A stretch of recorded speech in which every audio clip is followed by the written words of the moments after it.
Pag-aaral sa ating mga batas. Libre, walang bayad. Hashtag may batas pala.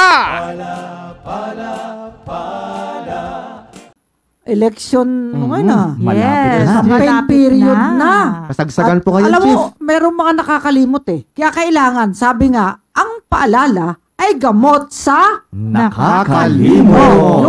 nasa Bible din yan. Di ba si St. Paul lagi nagpapaalala sa mga Kristiyano?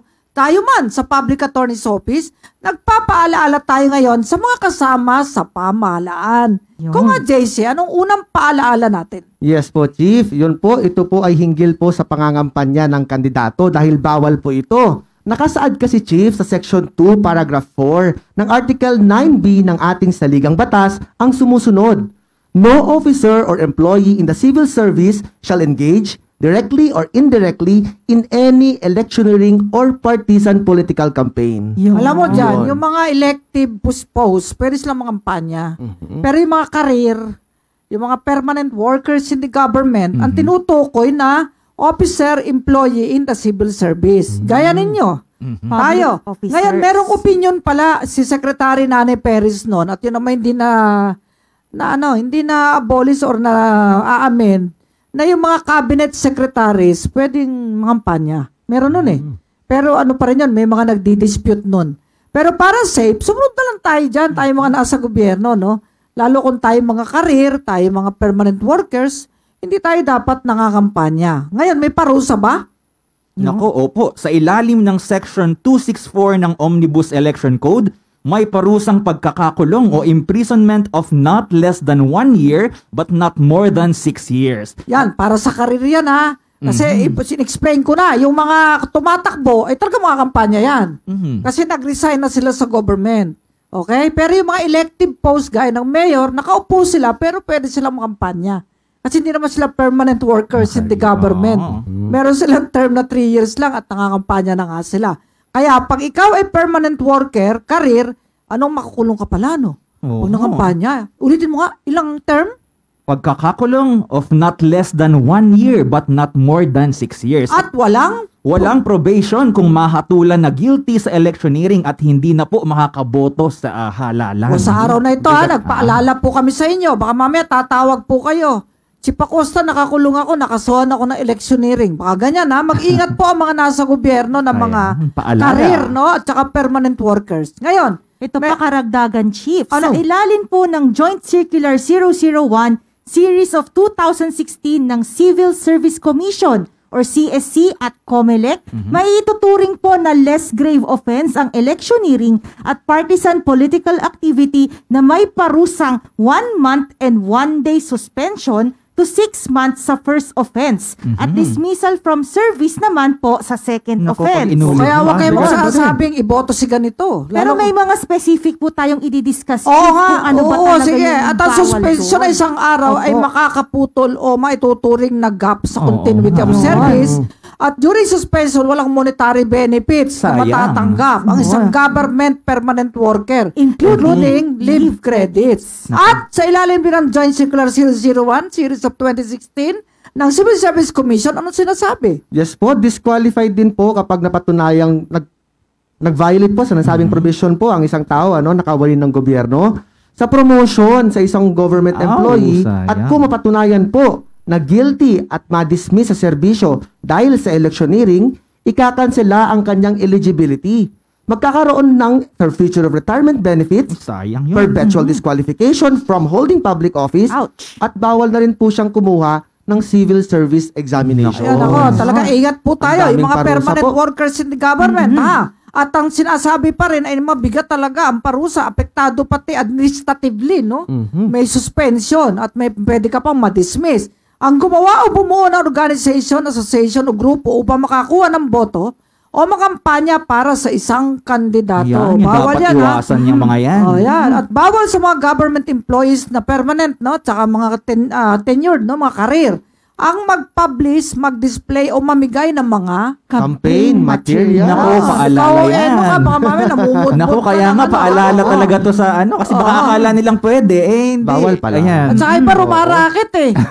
Di ba may mga budget din dyan sa Oo. mga magdi-distribute ng pamphlet, magdidikit. Eh pag nahuli ka, yari ka.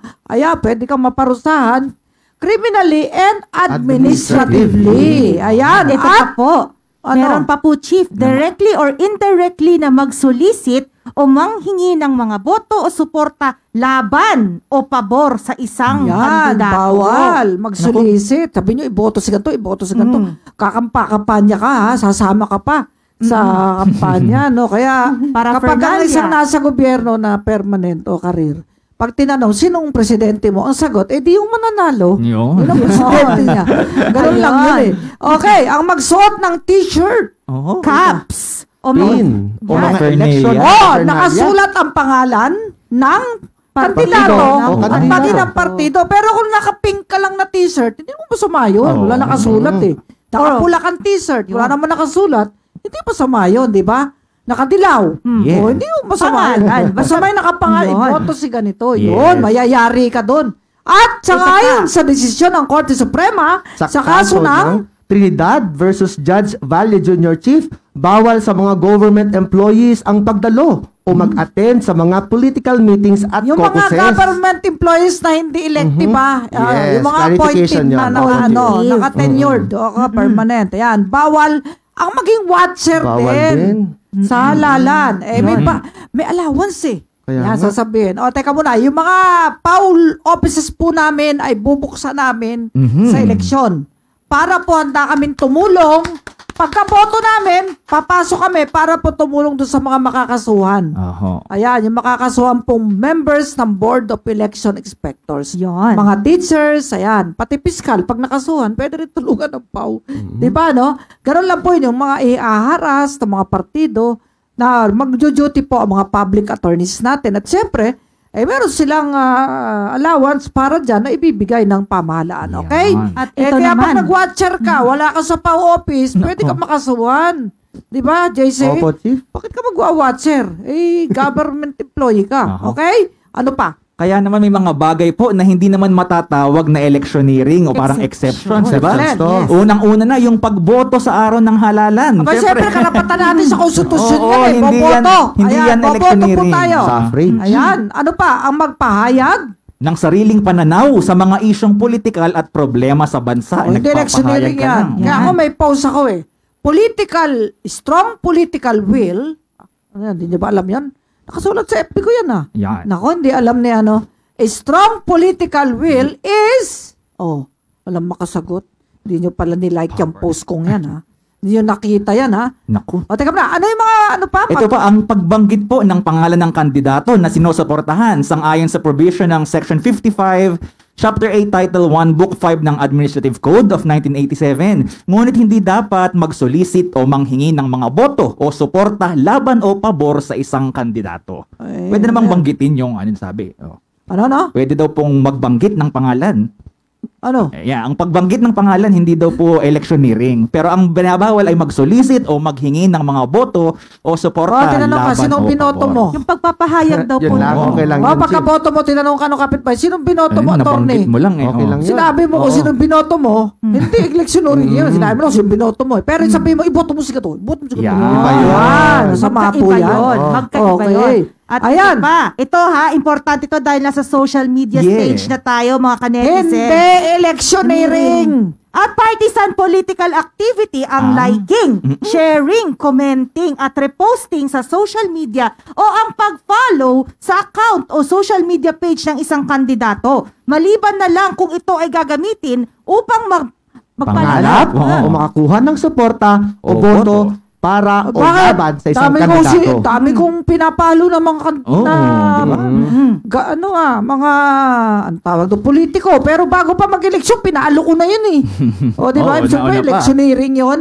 Pero may Eh, karapatan pa rin tayo. yung mga news agencies nga, pinalo ko eh. Mga istasyon, GMA. O, pinalo ko yan. ABS-CBN, alam ko, nakapalo din ako dyan. Tsaka marami akong pero electioneering. Nakalike Tsaka ka yung lang. mga kumakandidato ngayon, ba't pinalo ko, pero electioneering yun. Okay?